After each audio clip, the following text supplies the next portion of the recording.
Fouché de Stefan Zweig, lu par Éric Verdun. Parmi les 750 qui pénètrent avec solennité dans la salle du roi détrôné s'avance, silencieusement, la poitrine barrée de l'écharpe aux 3 couleurs des représentants du peuple, Joseph Fouché, le député de Nantes. Sa tonsure ne se voit déjà plus. Depuis longtemps, il ne porte plus l'habit de prêtre. Il a, comme tous, un vêtement civil dépourvu d'ornement. Où va-t-il prendre place, Joseph Fouché? Avec les extrémistes de la montagne ou avec les modérés du Marais? Joseph Fouché n'hésite pas longtemps. Il ne connaît qu'un parti auquel il a été et restera fidèle jusqu'à la fin, le parti du plus fort, la majorité. Cette fois encore, il pèse et compte en lui-même les voix. À l'heure actuelle, il le constate, la puissance appartient toujours aux Girondins, les modérés. C'est pourquoi il s'assied sur leur banc, près de Condorcet, de Roland, de Servan, des hommes qui tiennent dans leurs mains les ministères, qui influent sur toutes les nominations et qui distribuent les prébendes. Au milieu d'eux, il se sent sûr, c'est là qu'il prend place. Mais, comme par hasard, il lève les yeux vers la montagne, où les adversaires, les extrémistes, ont pris position. Il y rencontre un regard sévère et hostile. Son ami Maximilien Robespierre, l'avocat d'Arras, a rassemblé là ses combattants autour de lui.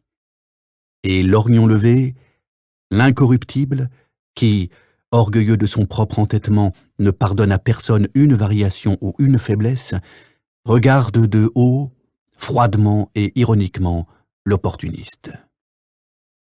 Ce moment-là marque la fin de ce qui pouvait encore rester de leur amitié. Désormais, à chacun de ses gestes ou de ses actes, Fouché sent derrière lui le regard inquisiteur, inflexible, scrutateur et sévère de l'éternel accusateur, de l'implacable puritain, et il sait qu'il lui faut être prudent. Prudent, personne ne l'est plus que lui. Dans les comptes rendus des séances des premiers mois, on ne trouve jamais le nom de Joseph Fouché. Tandis que tout le monde se précipite avec une impétueuse vanité à la tribune, pour déposer des propositions, dérouler de grandes tirades, s'accuser et s'attaquer mutuellement, le député de Nantes ne monte jamais à ce haut pupitre.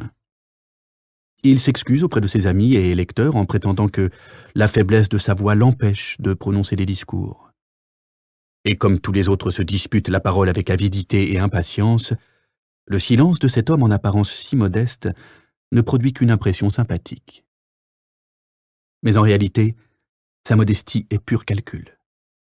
L'ex-physicien trace d'abord le parallélogramme des forces.